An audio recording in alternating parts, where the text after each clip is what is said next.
आप ही बता दीजिए ना, आज से 10 साल बाद आपके घर में चुन्नू मुन्नू होंगे ही होंगे, ठीक, उनको स्कूल जाना होगा, कौन से मीडियम में भेजोगे, हिंदी में, इंग्लिश में? तो जितने लोग हिंदी माध्यम में भेजेंगे हाथ खड़ा कर ले। ऐसे फिदाइन कौन कौन बैठे हैं यहाँ पर? एक बैठा है। हर बार एक या दो ही होते हैं, और एक या दो ना हो तो मजा भी नहीं आता है। वो एक कह रहे हिंदी माध्यम भेजूंगा, और बाकी सब निश्चिंत अंग्रेजी में भेजेंगे।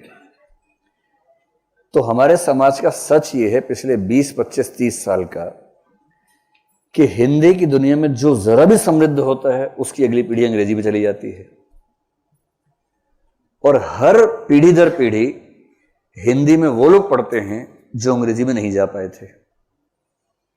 स्कूल अच्छा नहीं, कॉलेज अच्छा नहीं, किताबें अच्छी नहीं, माहौल अच्छा नहीं, और जब ऐसे 12-15 साल गुजारने के बाद कंपटीशन उनसे होता है जिनको बचपन से सब कुछ अच्छा मिला है, तो कैसे बराबरी होगी? और ये सामाजिक डिवाइड जो है, इस डिवाइड को 18 महीने की क्लास से कैसे भर लेंगे भाई? परसेप्शन को कैसे भर देंगे? अगर किसी के मन में बैठ ही गया तो कैसे भर देंगे?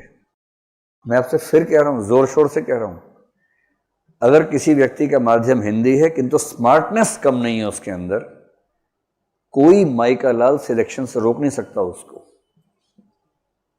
बस थोड़ा स्मार्ट तरीके से काम कीजिए। और मैं हिंदी माध्यम के रिजल्ट में हर साल देखता हूं कि जिनके अंदर स्मार्टनेस ठीक ठाक है निकल जाते हैं आराम से। रैंक थोड़ा ऊपर नीचे की बात अलग है, लेकिन सिलेक्शन ना हो ऐसा नहीं होता उनके साथ। परसेप्शन तोड़ना पड़ता है। आप इंटरव्यू में जाएंगे, आपको पहले से पता है कि परसेप्शन ऐसा होगा, 3, 4, 5, 7 मिनट लगेंगे परसेप्शन तोड़ने में, लेकिन अगर तोड़ दिया फिर वो पूरा न्याय करेंगे आपके साथ। फिर उनके मन में आता है कि एक बच्चा बहुत अच्छा है तो इसको ठीक से नंबर देने चाहिए। और फिर कई बार वो ऐसा न्याय करते हैं, पोएटिक जस्टिस, कि बाकी सबके जो कम किए थे इसी को दे दो सारे सारे।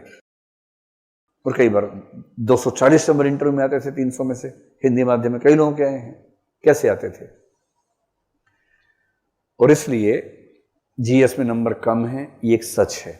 इसे कैसे भरपाई करें? अगर मैं पेपर वाइज बताऊं तो एक बार पेपर वाइज देखिए कि अंग्रेजी माध्यम में और हिंदी माध्यम में जीएस में कहां कहां तक नंबर जाते हैं। 1, 2, 3, 4 English medium, Hindi medium, highest marks कितने कितने गए? जहां तक अंग्रेजी माध्यम की बात है तो 120, 124, 121, 124 ये इस बार के हाईएस्ट मार्क्स हैं। इनमें से 3 तो 5वें रैंक पर जो लड़की है उसी के हैं, एक किसी और के हैं। ये सब जोड़ के 485 बन जाएंगे। अब क्योंकि दिलखुश मीणा, जिनको हम हिंदी माध्यम में काउंट कर रहे थे, उनके 409 नंबर जीएस में, वो तो हट गए। अब 397 हाईएस्ट हैं। तो आप मान के चलें कि 89, 107, 102 और 104, 89, 107, 102, 104 ये हिंदी माध्यम के हाईएस्ट मार्क्स हैं। अगर आप इन हाईएस्ट मार्क्स को जोड़ेंगे तो भी 400 नहीं बन पा रहे शायद, या 400 ही बन रहे हैं पूरे के पूरे। 313 और 89 है, 402 नंबर बन जाएंगे। और इनको जोड़ देंगे तो ये बन जाएंगे 400 कितने, 85 के आसपास बनेंगे ना चारों मिला के। हाँ, 485 बन जाएंगे। हिंदी माध्यम में जीएस में अच्छा परफॉर्म करने का राजमार्ग आपको बता रहा हूं। वो राजमार्ग एक तो है पेपर 2, क्योंकि पेपर 2 में लैंग्वेज का बहुत फर्क नहीं पड़ता है। पेपर 4 सॉरी, इथिक्स का जो पेपर है, अगर मैं ठीक याद करूं तो निशान जैन के 123 के आसपास नंबर इस पेपर में आए थे, हिंदी माध्यम में ही आए थे। और उनकी सफलता में इस पेपर की अच्छी खासी भूमिका थी, क्योंकि इसमें भाषा का फर्क नहीं पड़ता खास। तो पहली ट्रिक जिस पर इस बार मैं भी काम करूंगा आपके साथ, 200-250 प्रश्नों का अभ्यास करना है इस पर। एक तो स्पीड पे काम कर लीजिए, क्योंकि हिंदी माध्यम के जितने टॉपर्स हुए 4-5 साल में, उन सबका सामान्य सत्य ये है, सबने बताया मुझे, चाहे वो गंगा सिंह हो, चाहे प्रेम सुख डेलू हो, चाहे कोई और टॉपर हो, सबने बताया कि पहली बार में कई क्वेश्चन छूट गए थे। दूसरी बार में हमने कुछ नहीं किया, 1 साल तक इतना लिखा, इतना लिखा, एक दिन में 3-3 पेपर दिए, 3-3 घंटे के, 9 घंटे लिखा एक दिन में। हाथ इतना अभ्यस्त हो गया लिखने का कि उसके बाद थकान होनी बंद हो गई हमें। और तब जाके वो स्थिति आई कि जीएस के 20 सवाल हमने पूरे किए। अभी कल रवि से बात चल रही थी, इस बार का टॉपर वही है जीएस का। उससे मैंने पूछा कि क्या क्या ध्यान रखा। उसने कहा पेपर 3 के बारे में शायद का, जिसमें 102 नंबर उसके है, बोला इसमें मैं करीब 7-8 नंबर बढ़ा लूंगा इस बार। मैंने कहा वजह? बोला इसमें एक क्वेश्चन तो आता ही नहीं था, 1-2 ठीक से नहीं आते थे। तो मैंने क्या किया, उन प्रश्नों के उत्तर में अपना फॉन्ट साइज बड़ा कर दिया, थोड़ा गैप बढ़ा दिया, जगह नहीं छोड़ी, जितनी जगह मेरी थी एकदम आखिरी तक लिख के आया। लिखा कम, फॉन्ट साइज बढ़ा दिया, गैप बढ़ा दिया लाइन के बीच में। खेल मनोविज्ञान का है, परीक्षक को यह लगना चाहिए कि आपने ठीक से लिखा हुआ है। हमने टॉपर के नंबर, इस बार मार्कशीट इनकी आंसर बुकलेट्स देखी जो उपलब्ध है इंटरनेट पे। अंग्रेजी माध्यम के अधिकांश टॉपर्स जो उत्तर लिखते हैं उसमें सेंटेंस पूरा ही नहीं करते हैं। हिंदी साहित्य में प्रदीप द्विवेदी 344 नंबर लाए, पेपर 2 में बहुत अच्छे नंबर लाए, 183 नंबर लाए, जो कि रिकॉर्ड तोड़ दिया एकदम। वो टेस्ट सीरीज में थे, हमारे यहाँ बैच में भी थे हिंदी के। तो टेस्ट सीरीज की उनकी कॉपीज हमने निकलवाई सारी, और वो देखी कि क्या प्रयोग किया था। और एक खास प्रयोग क्या है कि जहां जहां समय कम है सीधे पॉइंट बना के लिखो, वाक्य पूरे ही मत करो। बस परीक्षक को यह मैसेज चला जाए कि जितना इसको आता है, बेशक वाक्य मत लिखो। और जीएस में जो ट्रिक है असली, जिस पर हम इस बार काम करने वाले, गंभीर काम करने वाले हैं, वो ये है, एक तो छोड़ना मत एक भी क्वेश्चन। 20 के 20 लिखने हैं, यहां तक कि ना आता हो तो भी लिखना है।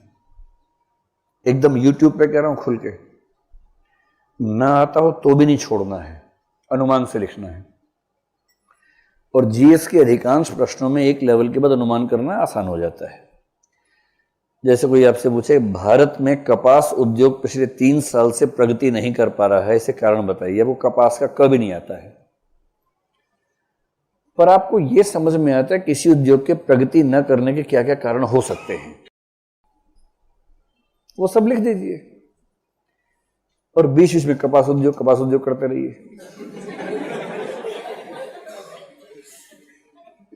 आप अगर 6 कारण लिखेंगे, 3 तो सही निकलेंगे उसमें से।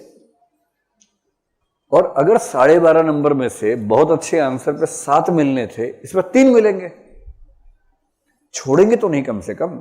और 3 नंबर का मतलब होता है 30 रैंक। गौर से देख लीजिए, 991 पर 300, 1001 पर 200, 981 पर 400, 10 number 100 rank, 10 number 100 rank, 1 number 10 rank, 3 number 30 rank. आप सत्यवादी हरिश्चंद्र बनने के नहीं आता मैं झूठ क्यों लिखूं, तो ले 30 रैंक पीछे जा भाई। आखिरी से 30 में आ रहा था, वो भी चला गया, बाहर निकल गया लिस्ट के। पेपर तो एक आर्ट है ना, एक कला है उसको सॉल्व करना। दूसरी बात, जितनी जगह मिली है छोड़नी नहीं है, पूरा भर के आना एकदम। ये लगे कि जगह कम क्यों दी है, और ज्ञान था मेरे पास, तो मौका ही नहीं दिया ज्ञान पसारने का आपने हमारा, हम तो और ज्ञान देना चाह रहे थे। जितना मौका मिले डायग्राम्स बनाइए। अंग्रेजी माध्यम में जो लोग कर रहे हैं इस समय, चित्र बना बना के, टेबल बना बना के, नक्शे बना बना के, नक्शे की जरूरत हो चाहे ना हो। भारत पाकिस्तान में क्या तनाव है, बना दीजिए बॉर्डर की फोटो, ये जम्मू कश्मीर है, ये पाकिस्तान है, और वहां तीर से दिखाइए, ये जो है ना एलओसी, ये तनाव की बात है। परीक्षक चाहे स्कूल का हो, चाहे कॉलेज का हो, चाहे यूपीएससी का हो, अंदर से बड़ा सहृदय और मासूम टाइप का आदमी होता है। उसको ये सब देख के बड़ी खुशी मिलती है।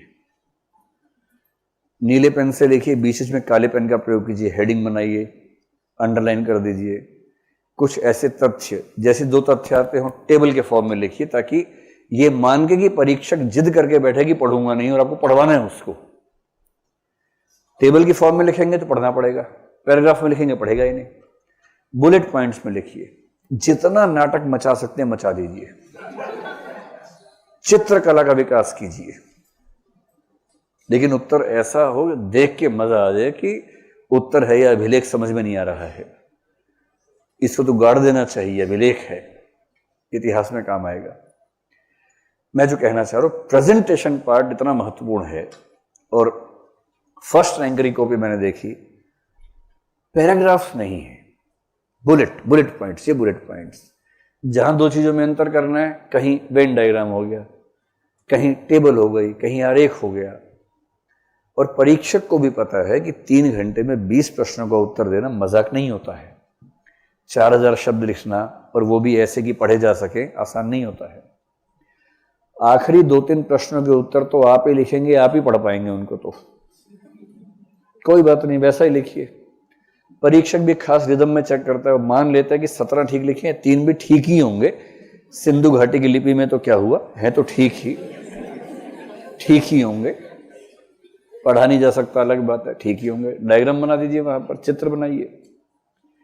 कोई कह रहा है इसमें और उसमें क्या अंतर है, एक तरफ उसका नाम, उसका नाम, बीच में रेखा खींचिए, 2 शब्द करके अंतर लिखिए, बस पेज भर देना है पूरा। पेपर में नंबर लाना एक अदा है, कलाकारी है, ये केवल ज्ञान का मामला नहीं। इंटरव्यू में भी ऐसे ही होता है, ये तो अदा का मामला है। हम इस बार प्रयास करने वाले हैं बहुत ज्यादा। हम क्या प्रयास करेंगे मैं बताऊंगा आपको, लेकिन आपको क्या करना है पहले वो समझ लीजिए, फिर मैं बताता हूं कि हम क्या करने वाले हैं।